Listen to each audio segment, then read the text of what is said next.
Дерсіміздің мевзусы келіш аффикслері. Оларның маналары ве язылышы. Келіш аффикслері нұтқымызда насыл роль ойнайлар? Олар неге керек? Мәселе шунда ки, біз лаф еткенде cümleler тізіп лаф етеміз. Сөзлер cümlede бір-бірінен бағлы ола. Исім яда исімлешкен сөз фиилге, башқа исімге таби ола. Яғни, бұл таби олған исімге фиилден яда башқа исімден суал қоймақ мүмкін. Мисал olarak алайық cümlені. Асан Аметке китап берді.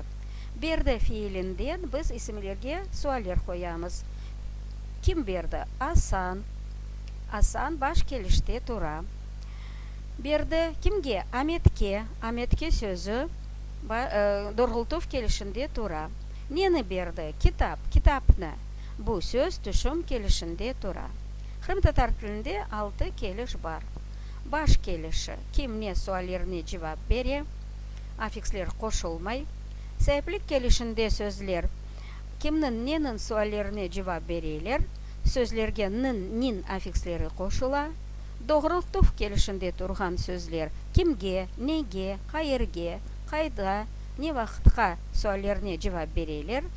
Ға, қа, ге, ке аффикслері қошыла. Түшім келішінде тұрған сөзлер кимні, нені, қайырны суалеріне жауап берейлер. Не аффикслері сөзлерге қошыла. Ер келішінде сөзлер кимде, неде, қайырде, қайда суалеріне жауап берейлер. Та, да, те, де аффикслері ішлетіле. Чықыш келішінде тұрған сөзлер кимден, неден, қайырден, қайдан, не вақыттан суалеріне жауап берейлер. Дан, тан, ден, тен аффикслері қоланыла. Бұл аффикслеріні doğru yazmaq үшін біз сингармонизм қайдесіні қатырламақ керекміз. Білеміз ки, сөзінің сонында созуқ оқсыра олса, аффиксте де оқсыра созуқ олacak.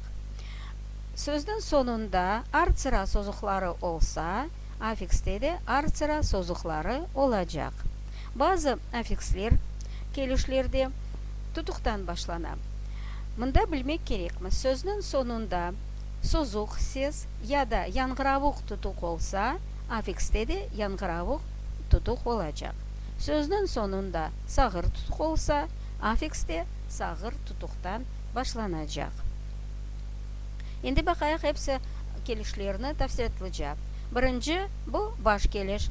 Баш esas манасында қоланыла. Ким суалі тек адамларға қойыла. Ким оғлан, ким қыз, не суалі предметлерге ве айван құшлар адларына қойыла. Не ев, не мышық. Екінші келіш сайыплік келіші.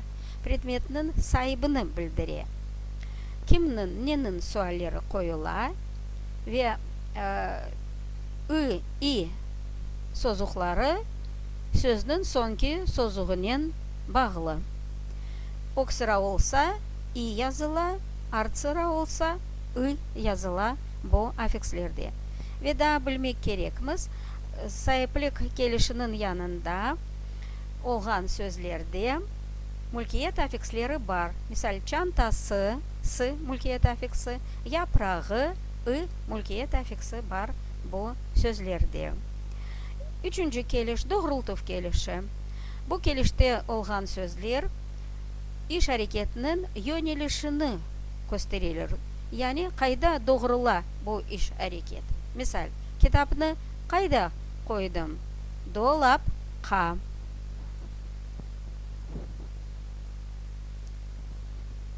Япрақны кімге берді? Ocağğa.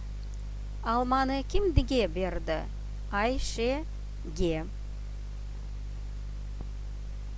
Мында біз білмек керекміз, сөзінің сонында сағыр тұтық олса, мектеп, мисал, аффикс сағыр тұтықтан башлана. Сөзінің сонында яңғыравық тұтық олса, аффиксте яңғыравық тұтықтан башлай. Мисал, хамырға туз қошмақ. Ға аффиксы қошула. Доғрылтув келішінде тұрған сөзлер тек еріні дегілді вақытны білдіре біле.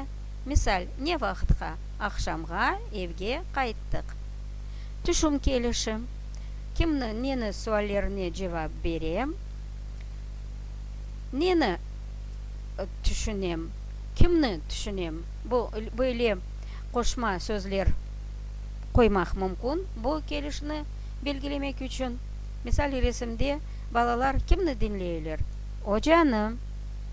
Огланчык нени жыйыштырды? Evni. Бешинчи келиш ер келиши. Бу келиште турган сөзлөр иш аракетинин ерини билдирелер. Кайда? Каерде? Диванда, төшекте ятмак. Кайда ойнамак? Evde. Алтынчы келиш чыгыш келиши. Бу келиште тан, дан, тен, ден аффикслери кошула. Ve bu kelişte turgan sözler iş hareket kaydan çıkanını gösteriyor. Misal, kitapını kaydan aldım? Dolaptan. Sualını kimden soradım? Hocadan. Alma kaydan düşe? Neden düşe? Terekten. Karındaş kaydan kaça? Çantadan. Bala kaydan, kayerden çıktı? Evden. Ve bu kelişte turgan sözler da vaqtını bildireler. Misal, ne vaqttan? Sabadan tarlada işler başlandı. Көзде tutmak gerekmez. Sahiplik ve düşüm kelişleri belgili ve belgisiz olalar. Belgili şekilde affiksler var. Mektepnin azbarı, kitapını aldım. Belgisiz şekilde affiks yazılmay ama көзде tutula. Misal, mektep azbarı, kitap aldım. Bu sözlerde affiks olmasa bile bu baş kelişte değil, olar düşüm kelişinde duralar. Kitap aldım ve kitapını aldım. Bu cümlelerinin farkı nedir? Kitap aldım degende herhangi kitap, belli olmayan kitap көзде tutula. Kitapını aldım degende biz konkret bir kitapını көзде tutamız. Кемерде лағырда еткенде түшім келішінің қысқартылған шекілі kullanıla. Misal, talebe қолын көтерді. Қолыны толу шекел, қолын қысқартылған шекел. Kadın şalın tartıp bağladı. Şalını yerine şalın қысқартылған şekil kullanıla. Dersimiz bitti. Dikkatiniz için sağ olunuz.